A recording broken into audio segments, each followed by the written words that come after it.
Good evening, everybody. It is Friday, the 3rd of April, and it's evening. Clouds are rolled in, and it's no longer the bright and shiny day that it was earlier today.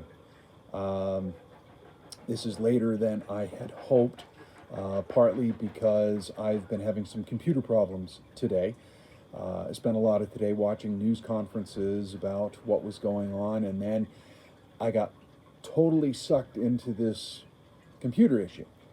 And I lost all kinds of time because, well, I can't do anything about coronavirus. Can I do something about this computer issue? Turns out, no, I can't. Not right now.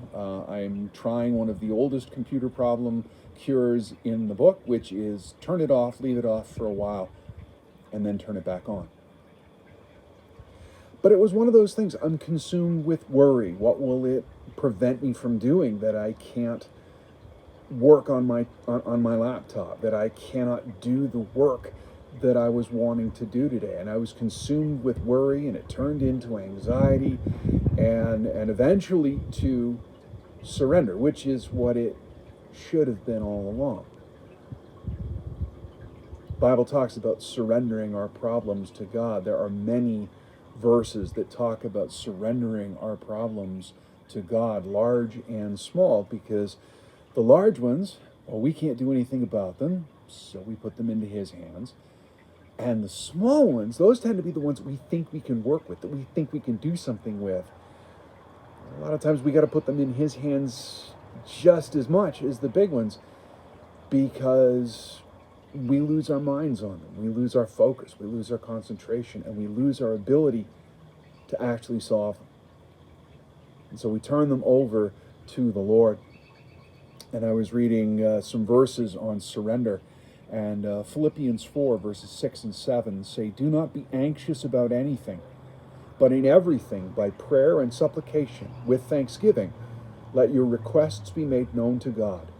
And the peace of God, which surpasses all understanding, will guard your hearts and your minds in Christ Jesus." We are having a hard time finding peace and serenity in our lives right now. There is so much going on that we can't control, that we can only work in, that we can only work with. And we're feeling swept along by it. And we just have to remember to turn it all over to God, to turn our cares and anxieties over to God. He said in Isaiah 41, he said, "Fear not, for I am with you. Be not dismayed, for I am your God. I will strengthen you. I will help you. I will uphold you with my righteous right hand." And Paul in Philippians 4, he there declares, "I can do all things through Him who strengthens me." It's not by our own strength. It's not by our own abilities. It's by what God gives us and has given us and will give us. So as we head into this weekend with whatever it's going to bring, I am praying that prayer. I am still praying that prayer that I talked about a couple of devotions ago. The Serenity Prayer from Alcoholics Anonymous, but which has been prayed long before that and will be prayed for many more reasons than that. God, give me the serenity to accept the things I cannot change, the courage to change the things I can, and the wisdom to know the difference. Lord, we are praying for that wisdom. We are praying for that serenity, because in this time we are left with anxiety and dismay, and that leads down a road to depression, and we don't want to be on that road.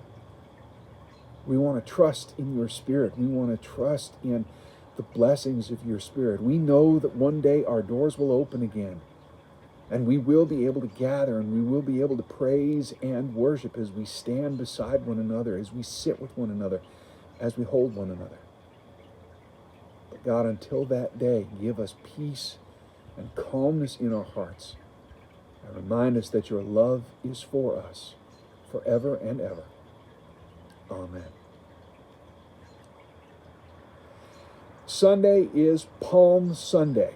So the the time of worship will start at 11 o'clock from the church. Apparently we are able to broadcast live now. So I will see the camera then, but you'll see me then. And we will have poems of a sort, and we will consider what it means to be free of the fear of conquest. I thought that was also appropriate in this time. This particular series has been very appropriate to what's been going on in the world right now. And so freedom from the fear of conquest as Jesus rides into Jerusalem on Palm Sunday. God bless you and be with you, and I'll see you then. Bye.